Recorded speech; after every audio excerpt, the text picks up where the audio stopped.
Now, we've got the mayoral elections coming up on May the 2nd, so not long to go. There are 13 candidates standing, but can anybody name anybody apart from Sadiq or Susan? Do you know any of the others? No. Not really. What's that green party? There's a lady green. So that is Zoe Garbett, who is the Green candidate. Yes. Oh yes, then there's the Liberal Democrat. He was quite good actually. That's right, Rob Blackie is Yeah. I like the green party lady. On the evening news last week. That's right, the News. ITV London did a live debate. Yes.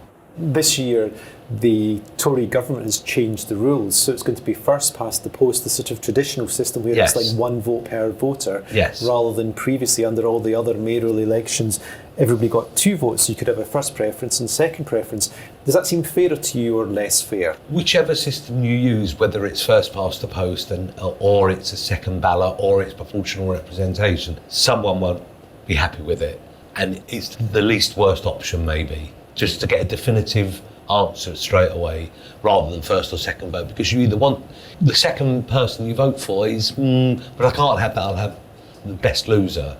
So the one vote thing is a great idea, personally. Let's talk about some of the issues that affect taxi drivers. Not all of these are the direct responsibility of the mayor, but the mayor has had some involvement. So first off, LTNs, low traffic neighbourhoods. Are you a fan, Mohammed? No, not at all. I know West London boroughs, Hammersmith and Fulham, I think they're allowing the taxis to go through that, but I'm not a big fan because it will make our job very difficult to get to where we wanted to. So I'm not a big fan of it. And I would like the other boroughs to follow the likes of the Hammersmith and Fulham, who are allowing the taxis. I'm not too sure about the private hire either, but we can go through that. Suzanne?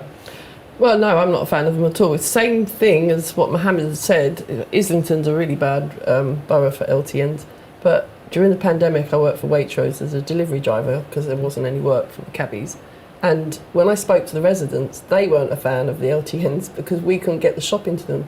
Same with the cab. We can't get elderly people, disabled people.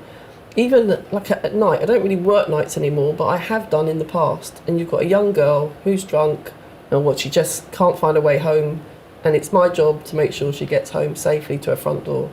We can't do that with LTNs. We've got to leave her at the end of the street, and that's not right either. Is there one particular London borough that you find is the biggest headache in terms of LTNs when you get a fare and they say, take me to Hackney or take me to Hammersmith or take me to Lewisham? You're going, oh, please, no. Islington and Hackney are, I wouldn't say the nightmare, they're very, very difficult and they pose big problems. And it's not fair, disregard the taxi drivers. If you live in London, you have to expect traffic, you have to expect vehicles. You're not living in a utopian village with no vehicles. So to have your food delivered, to have your furniture delivered, to be able to get home with shopping or get home with a baby in a buggy or when you've had a drink, the point of getting in a taxi is you get door-to-door service. We can't offer that door-to-door service under LTNs. And it's a terrible word to use, but it's not fair on those people. They've been lumbered. They lived in those houses before they became LTNs, and now they're stuck in it. Now, are cycle lanes, how would you regard them, an inconvenience? Do you feel that they have a place, or do they just essentially stop vehicles getting round? They have a place because we're trying to be greener and we're trying to get people exercising more.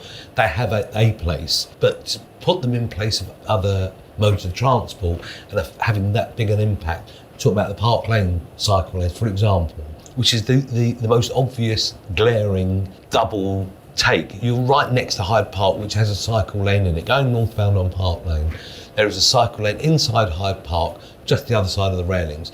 In their infinite wisdom, the authorities, whoever they were and whoever was the mandarin who decided it, well, we'll put one in Park Lane as well. So it used to be 4 lanes going north, and now I've got a very rarely used cycle lane, a bus lane, which I agree with, and then you've now got the traffic is constant from 6 a.m. to 8 or 9 p.m. Hyde Park Corner, trying to get up Park Lane towards Marble Arch is at a standstill. So there was no thought of other vehicles. I mean, if you were to sit on Park Lane, even in the evening when the park closes, you don't see many cyclists going up and down Park Lane.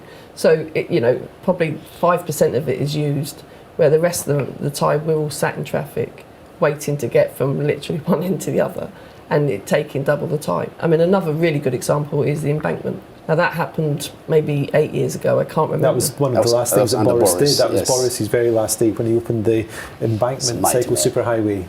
Was that not a good day for you, Mohammed? No. I mean, look, I work at the airport a lot of the time, and you know how many times I've seen drivers turning down jobs to go to Canary Wharf. I mean, it's not, an easy to travel from the airport during the day I'm talking about. So the embankment and the park lane, look, I don't think we have an issue with the cycles. We're not, like Howard says, we wanted the green things, but we want things to be in perspective. Let's talk about one of Sadiq's other big policies. He's probably best known for the Ulez. That expanded London-wide last August. So the whole city is now under the Ulez. Black cabs aren't necessarily caught by the Ulez either because you've got your own emission rules. But what impact has the Ulez made, if anything, would you say, to levels of traffic on the road in terms of congestion? Look, the Ulez expansion, yes, we are exempt into it, but people are fed up with it. They don't like it. They don't want it. Mm-hmm. And with the problem with Sadiq Khan is that is what he wants.